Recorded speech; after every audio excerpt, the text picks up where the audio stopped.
pobreza não é ausência da bênção de Deus. Pobreza não é ausência da bênção de Deus.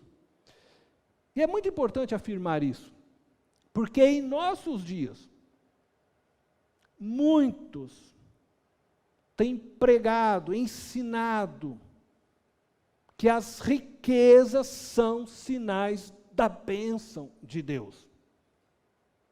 Aqueles que afirmam que riquezas é um sinal da bênção de Deus, está afirmando automaticamente que a pobreza é um sinal da ausência da bênção de Deus.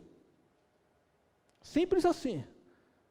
Se a riqueza é sinal da bênção, então a pobreza automaticamente é colocada como um sinal da ausência da bênção de Deus. Isso não é verdade. Isso não tem fundamento bíblico. A pobreza não é ausência da bênção de Deus, assim como as adversidades não são sinais da ausência da bênção de Deus. Embora José e Maria fossem abençoados por Deus, escolhidos para a grande missão de cuidarem de Jesus, o Emanuel, o Deus conosco, o Deus que se fez carne, a Bíblia mostra que José e Maria eram pobres.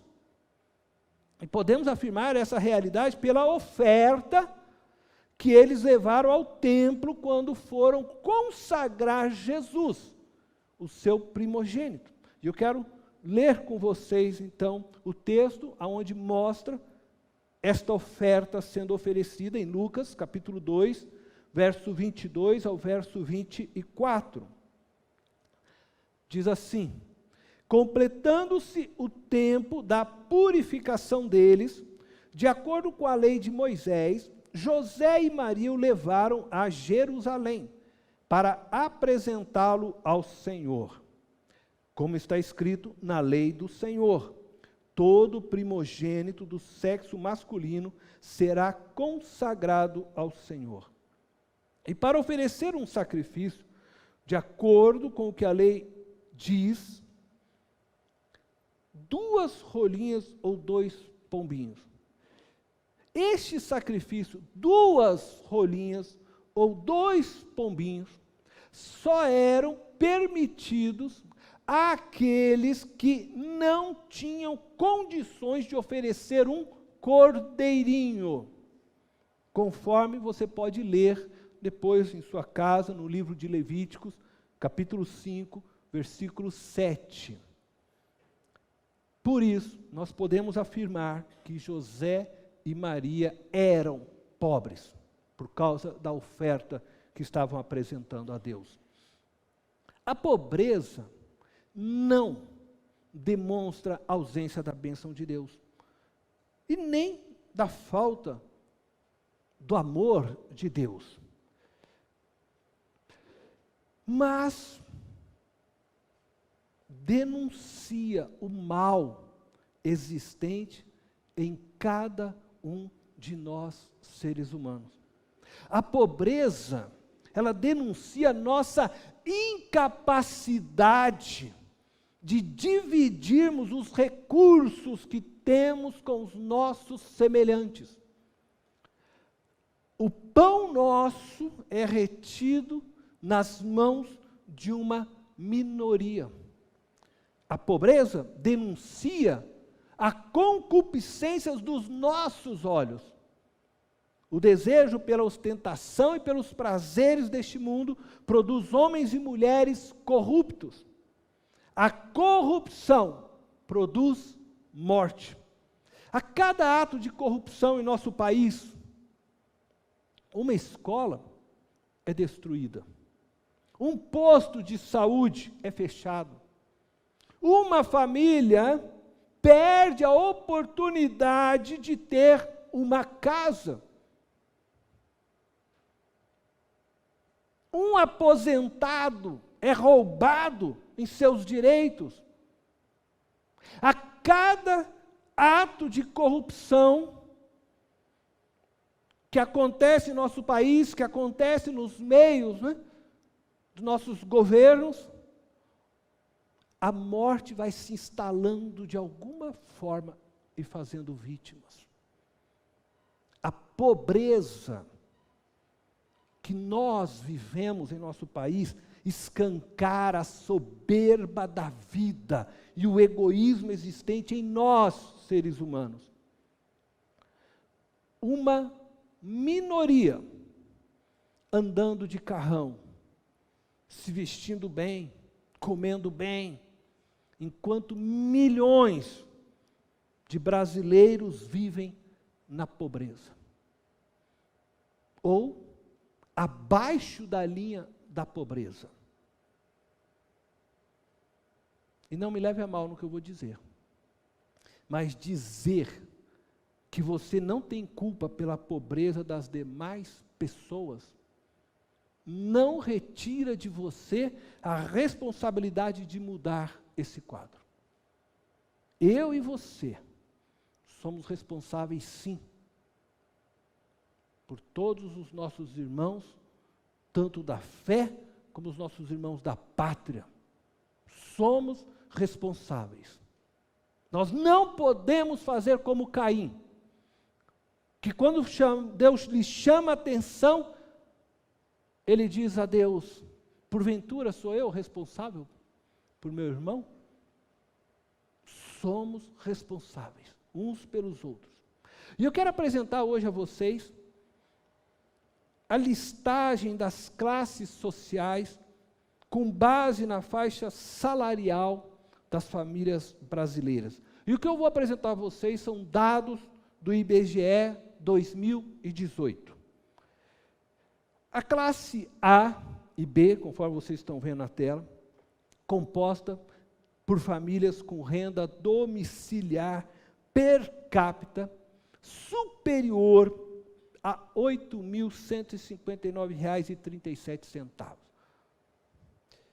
A classe A, ela é formada por aqueles que recebem mais de 15 salários mínimos. A classe B, ela é formada por aqueles que recebem de 5 a 15 salários mínimos.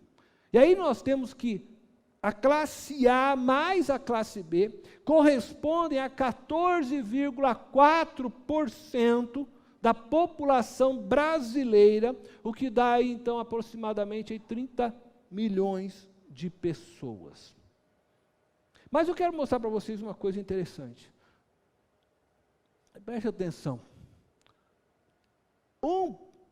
1% da população brasileira, que está ali na classe A, ganha o que 50% da população brasileira inteira ganha. Vou dizer de novo, é assustador isso. Não sei se você consegue imaginar. 1% dos mais ricos do Brasil tem nas mãos em dinheiro e riqueza o que 50% de toda a população brasileira consegue ter. 5% de toda a população brasileira, os mais ricos, né? Então 5% da população brasileira, mais ricos, possui o que 95% de toda a população brasileira ganha de renda. Você consegue perceber a distância, a diferença? A classe C, ela é composta por famílias com renda domiciliar per capita de 1.892,65 até, então, 8.159,37. A classe C, ela é formada por aqueles que recebem, então, de 3 a 5 salários mínimos. Talvez aqui muitos de nós estejamos nessa classe. Ela corresponde a 55,3% da população brasileira. Isso equivale aí a 115 milhões de pessoas aproximadamente. A classe D e E é composta por famílias, preste atenção agora nisso, com renda domiciliar per capita até R$ 1.892,65.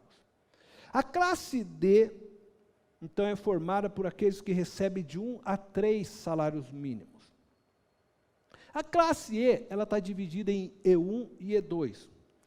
E1 é formada por aqueles que recebem até 1 salário mínimo. Pessoas que vivem com um valor de 1 salário mínimo. A classe E2, ela é formada por aqueles que recebem abaixo de 1 salário mínimo. E quando você junta a classe D e mais E, você tem então um número de 30,3% da população brasileira, o equivalente a aproximadamente 62 milhões de pessoas. 62 milhões de pessoas que estão ganhando até, no máximo, 1 salário mínimo. Enquanto 1% retém toda a renda per capita da metade da população, nós estamos falando de 62 milhões de pessoas que ganham 1 salário mínimo ou menos. Então, para mostrar para vocês um pouco melhor essa realidade, veja só, 25% desses 62, então dá 52 milhões de brasileiros, vivem com até R$ 387. 25%, nós estamos falando então de 52 milhões de brasileiros vivem com R$ 387 por mês. Eu não consigo imaginar como essas pessoas vivem.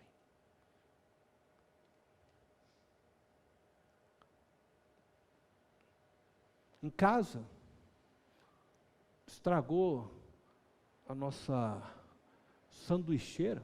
Eu fui comprar uma sanduicheira nova, R$ 130, R$ 120. Uma sanduicheira. Como pessoas consigam viver 387? Se paga um botijão de gás, R$ 90.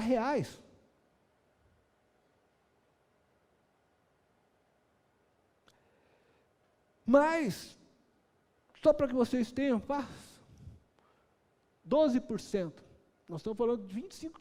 Viver com 387. Agora, desse quadro todo, 12%, 27 milhões de brasileiros vivem com apenas R$ 246. A desigualdade de nosso país é cruel e insustentável. Ela denuncia o quanto estamos dominados pelo sistema maligno que opera neste mundo. Nós, cristãos, não podemos aceitar isso como algo normal. Nós somos chamados por Deus para tornar o seu amor manifesto, concreto aos olhos de todos. Nós não podemos viver dominados pelo mundo, nós não podemos viver de forma a achar e aceitar que isso é normal. Pelo contrário, nós cristãos precisamos viver desprendidos do mundo. João, em sua primeira carta, no capítulo 2, versículo 15, 16, ele diz: não amem o mundo, nem o que nele há. Se alguém amar o mundo, o amor do Pai não está nele.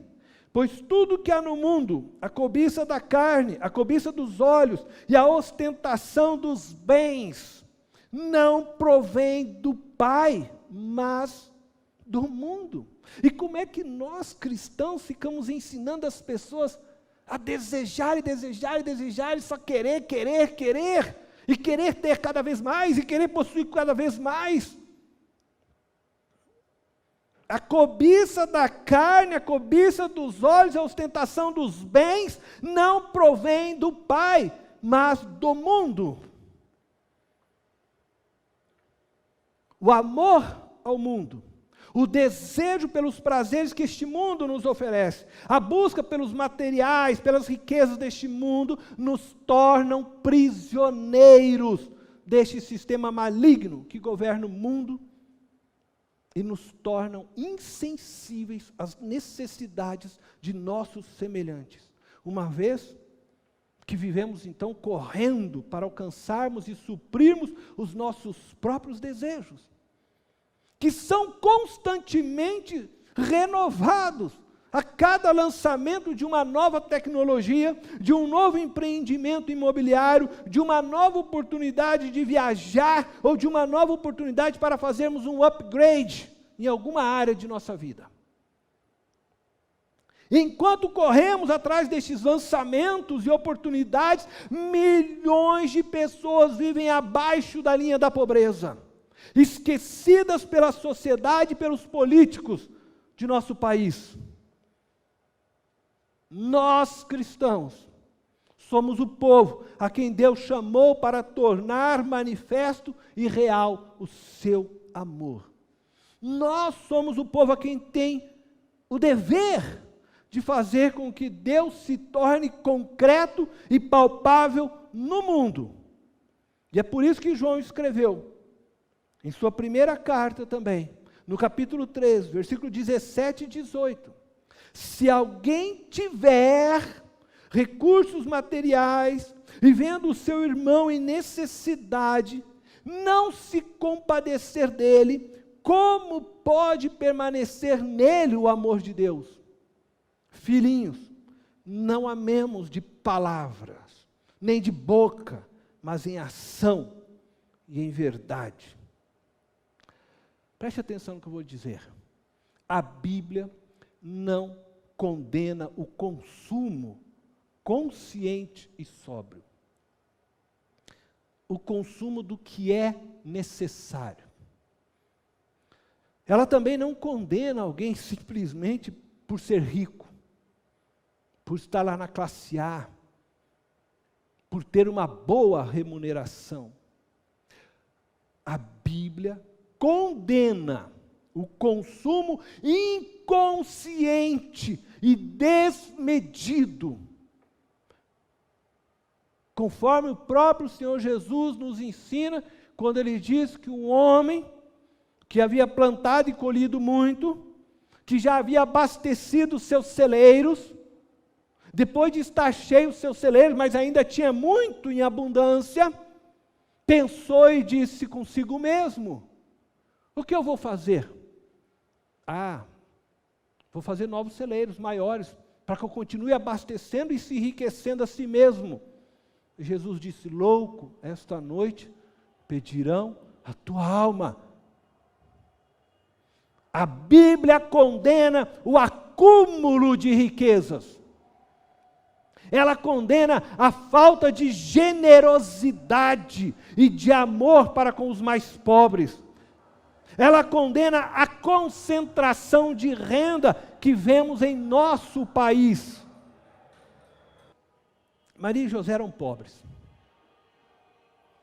mas eram agraciados por Deus. Nós, eu estou me incluindo, nós, ricos, eu e você que recebemos acima de 3 salários mínimos, que estamos na classe C, B, alguns, não podemos ignorar o alerta de Jesus. O alerta de Jesus é muito sério. Lucas capítulo 18, versículo 25.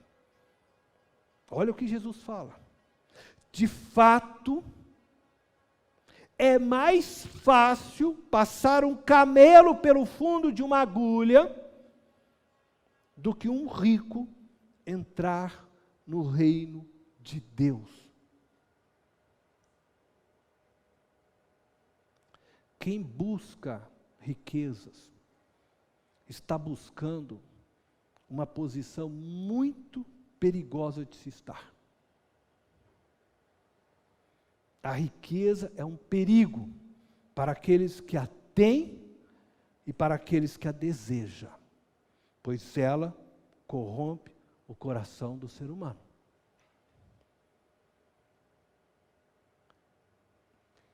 Deus não fez a escolha pelos pobres, como diz a teologia da libertação. Isso é uma mentira também, isso é errado. Mas é inegável que os pobres tendem a escolher mais facilmente a Deus do que os ricos.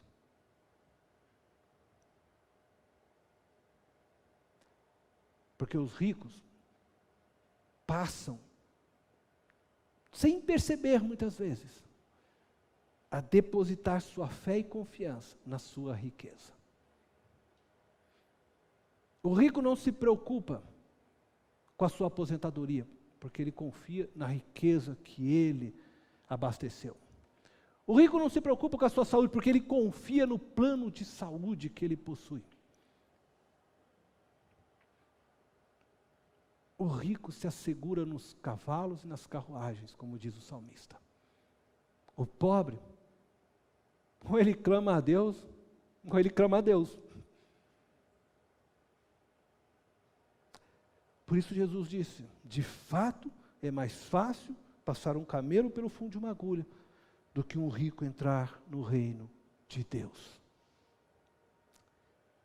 Cuidado, se você está buscando riqueza, um caminho perigoso.